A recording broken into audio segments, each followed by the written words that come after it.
Pakikibaka laban sa 10,000 ibang lahi Kabanata 8 nagpapatuloy, no tinitingnan ng ating bida ang kanyang biodata.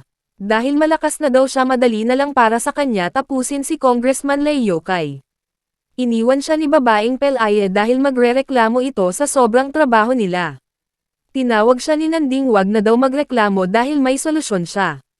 Nilapitan niya ang ating bida sinabihan nito na wag kumilos dahil hindi pa ito magaling. Hindi nakinig si Nanding at tumayo ito sa kanyang sariling mga paa, alam daw niya nag-aalala ang lahat sa kanya pero kailangan nilang magtiwala kay Nanding na magagawa nito ang lahat. Nagsigawan ang mga trabahador babalik na daw sila sa kanilang trabaho. Sabay may napansin ito na dumaan. Hindi daw ito trabahador ng trial grounds. Lumabas siya ng kwarto para makita ito. Tumakbo siya palabas ng gusali. Pagdating niya sa parkingan ng mga truck wala siyang naabutan na tao. Nabigla na lang siya dahil tinutukan siya ng baril sa ulo. Sinabihan siya na wag gagalaw ng masama wala nang nagawa si Nanding dahil naunahan siya. Tinanong ng babae anong koneksyon nila ni Congressman Lei Yokai sa isa't isa bakit lagi itong pinapadalhan ng ayuda. Wag daw siyang tanungin si Congressman Lei Yokai at mga atabs nito ang dapat tanungin. Wag daw ito magpalusot dahil kasamahan daw nila ang ating bida kaya umamin na daw ito. Napansin ni Nanding na hindi nakapokoks ang babae sa kanya sabay naglabas siya ng enerhiya. At inatake niya ito patalikod. Agad naman nakalayo ang babae. At pinutokan ng baril si Nanding sabay sinalo ito ng kamay. Hindi daw siya tropa ni Congressman Lei Yokai nagkamali ito ng binanatan. Bakit daw may koneksyon sila sa isa't isa tinatulungan nito magpayaman? Hindi niya daw ito tinutulungan ginagawa lang daw ni Nanding ang trabaho niya. Kahit pa daw isang kurakot si Congressman kailangan pa rin nila itong sundin dahil sa batas hindi naniniwala sa kanya ang babae. Bakit hindi daw sila magsanib puwersa para pabagsakin si Congressman Lei Yokai sabay nagpakilala ito na si Sang Yuan galing sa ika-8 depensa ng supply ng pagkain intelligence group. Tiningnan ni Nanding ng kamay nito. Ayaw niya daw makipagkamay dito ayaw niya rin makasama ito. Nagsabi si Nanding ayaw niya kay Sang Yuan.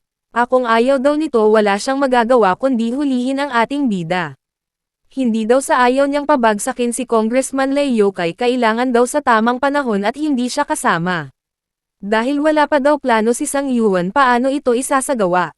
Napatanong na lang ang babae kung ano ang ibig sabihin ni Nanding bobo siya. 2 klase lang daw para tapusin si Congressman Lei Yokai patayin ito o ipahiya sa buong social media. Kapag sinubukan nilang patayin si Congressman Lei Yokai napapaligiran sila ng mga atabs nito at mahuhuli. Nagulat tuloy si Sang Yuan hindi niya naiisip yon. Kapag pinahiya nila daw si Congressman mawawalan ng tiwala ang taong bayan dahil sa korupsyon sa ayuda.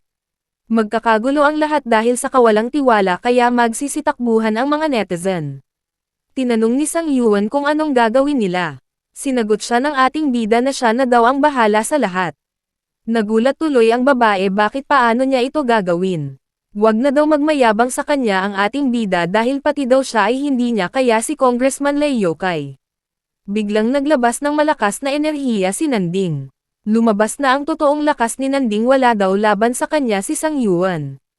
Takot na takot ang babae dahil sa lakas na ipinakita ng ating bida. Naalala niya ang mga nangyari mabilis daw na lumakas si Nanding. Nasabi na daw ni Nanding ang lahat sa kanya matalino daw itong babae kaya hindi ito gagawa ng kabobohan. Dahil si Nanding na daw ang bahala kay Congressman Lei Yokai. Dahil nagpupumulit daw ito papayagan na siya ni Sang Yuan bahala na daw ito sa buhay niya. Usapan lang daw nila itong dalawa kapag natapos daw niya si Congressman Lei Yokai si Sang Yuan na bahala magbigay ng nagbagong hayop sa kanya. Napatanong na lang ito bakit kailangan niya ng maraming hayop mahina daw ang ating bida. Bakit daw ito nagtatago sa batas saan daw ito kumakampi? Masyado daw ito nag-iisip ng malalim sa taong bayan siya pumapanig tatulunan niya daw ang 10,000 ibang lahi. Pero sa ngayon daw hindi pa siya masyadong malakas.